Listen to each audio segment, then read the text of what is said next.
Con ơi nó này.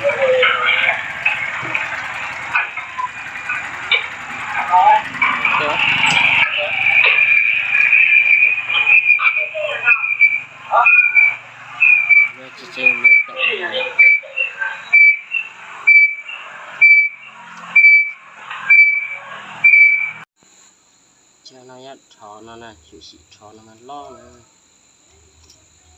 Đấy, chó này là tao này, chỉ dạy chó này mua của này. Nó lúc chỉ nhá bệnh tao lúc lúc đại tao này. Nó bị chó lúc chỉ nhá bệnh tao nó chỉ lọ này. Qua ra thì chỉ chanh cái gì tao này nó mấy khô khô nó chỉ khô. Chó lai nó này. Nó như nó này.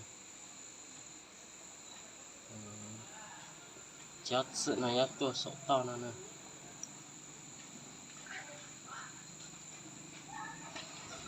Đồ để nó họ là gì không? Hả? Là nó sẽ họ. Lô hả bà? Nè. Sao hả?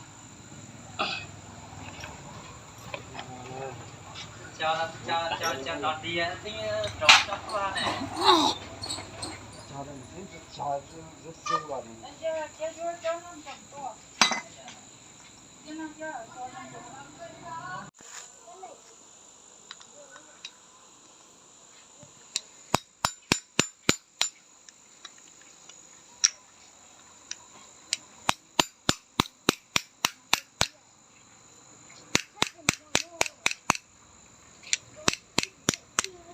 Khó nó chỉ hơi giỏi nữa.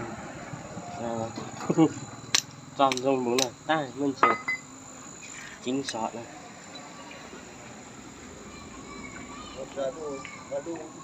Nhân dân ra cho nó khẽ, chính ra khẽ cho nó đây.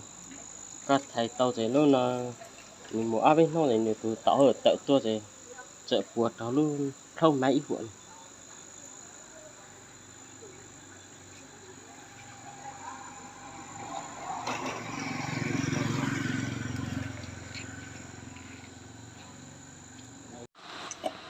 Cho nó thật biết cho máy đánh tròn thì lưu Ta để cho đánh tròn thì lưu xanh. để họ cũng hát cho mình nó cũng bảo đi cho nó chạy.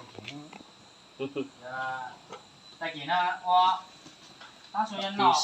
Lúc nó cho nó đi. Nó không có tặng ra. Nó là sự. Gì đó. Lúc lo là Mà nó không có tặng ra dù. lúc lo này Cha lo nó này. Chọn tụi nhau là qua tại chưa không có nó không có tặng ra Phụ lúc nó hết lọ lúc nó mà tao này. Rồi lòng kia hà thì nó cho chỉ là thằng này xong thì tao nó cho xong rồi để xong thì rồi cho chỉ là nó à người ta nó cùi nó cha rồi Cái chỗ vốn nãy giờ thời tiết thì tại nhỉ, yên nó tham đi đâu này lại chấm hay nhỉ, lại chấm hay nhỉ bị cha đi nó rồi.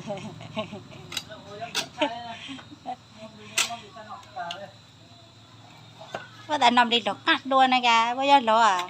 xong đấy thì Mình chơi muốn nó còn là tông.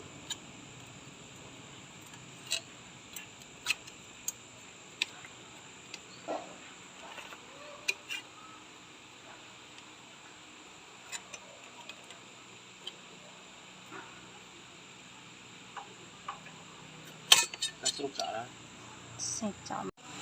Nó ôn nó nè, mới luôn nó là một tàu này. Chứ muốn là mặt phật tàu này. Thì xa chỉ uống chỉ nó ôn nó nè.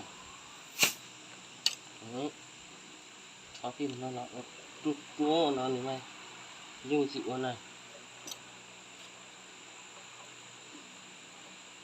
khi mà có mấy rồi cái chậu ôn thì cái xịn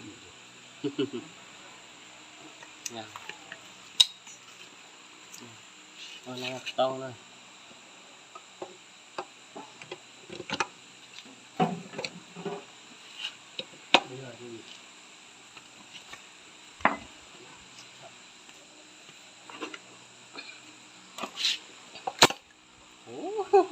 Lại lắm.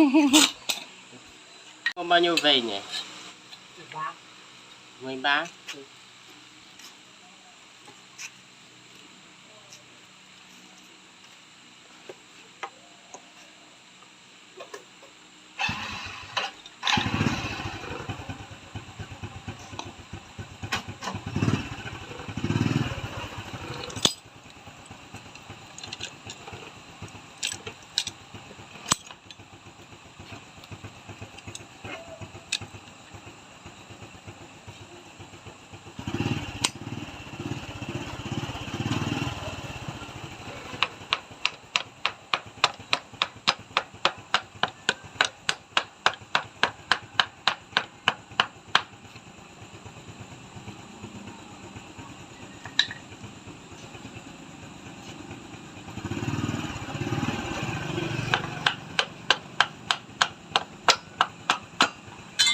mai tàu đây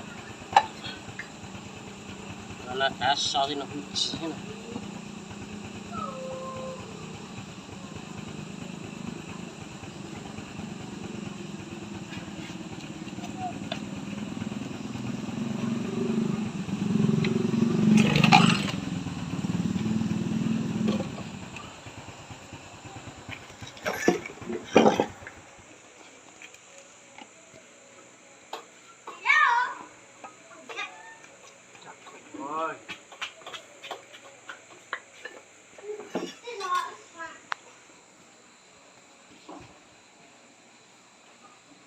tiến去洗妆了。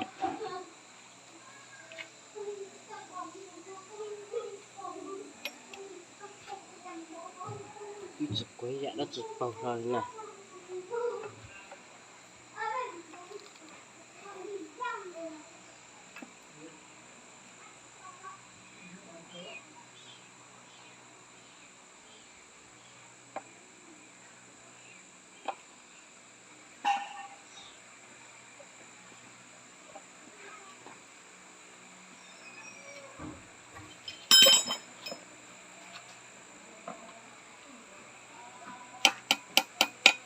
Thay cái này đi. Rồi, ok.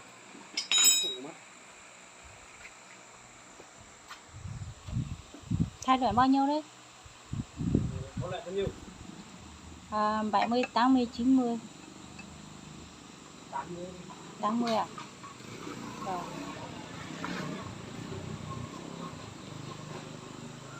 Cho tịch vụ đâu, cho tịch vụ là lấy phù hợp này. Nó sang cả gió nào bò?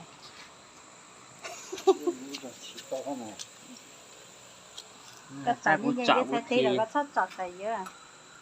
Chọt tới táo ta sự.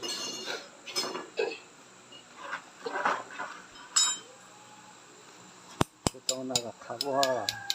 Là cái chỗ tàu hết mà. Nói chưa? Cái con nói chưa? Chưa nói à? Thế khi nào đợi thì mới bỏ nha. Aru nó cho cụ mặt tàu nè.